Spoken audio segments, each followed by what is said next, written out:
Hello friend, आज के इस क्लास में हम लोग क्लास 12th फिजिक्स के बहुत महत्वपूर्ण क्वेश्चन करने वाले हैं। तो आप लोग क्लास में अंत तक बने रहिएगा।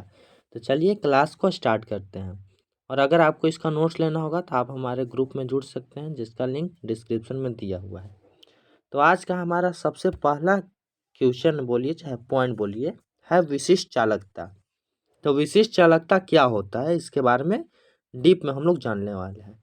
तो यहाँ पर इसका परिभाषा लिखा हुआ है कि किसी पदार्थ के विशिष्ट प्रतिरोध के विशिष्ट प्रतिरोध को हम रो से डिनोट करते हैं। क्या से? रो से।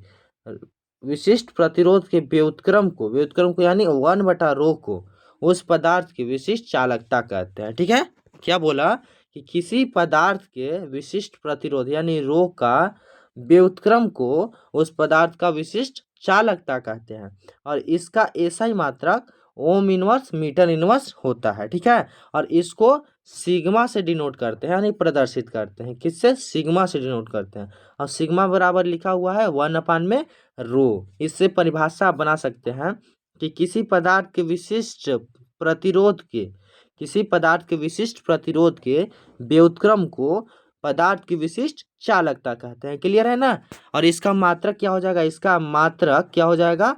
Ohm inverse. इसका ओम इनवर्स इधर कर दे रहा है, मात्रक हो जाएगा ओम इनवर्स और मीटर इनवर्स हो जाएगा विशिष्ट चालकता का। ठीक है, याद रखिएगा, बहुत महत्वपूर्ण क्वेश्चन है। ठीक है ना, कोई दिक्कत इसमें नहीं होगा। फिर आगे क्वेश्चन है कि वैद्युत शक्ति क्या होता है।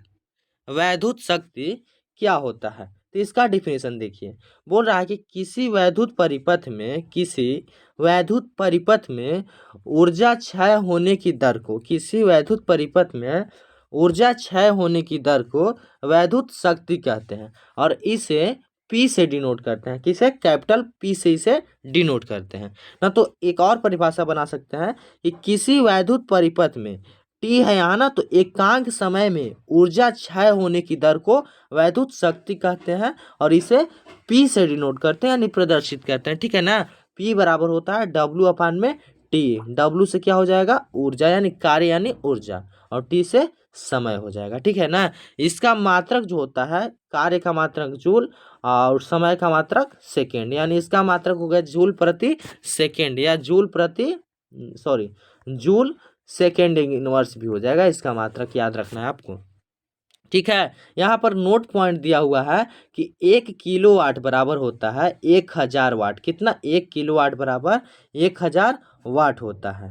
ठीक है, और एक अश्व शक्ति बराबर 746 वाट होता है। देख लीजिए, इसका मात्रक जूल प्रति सेकेंड या वाट दिया हुआ है। ठीक है, इसमें संबंध बहुत बार ऑब्जेक्टिव में पूछ लिया होता है कि 1 किलोवाट बराबर कितना होता है, तो 1000 वाट, और एक अश्व शक्ति बराबर 746 वाट। तो यह सब आपको याद हो गया होगा। तो चलिए मिलते हैं अब अगले क्लास में, तब तक के लिए जय हिंद, जय भारत।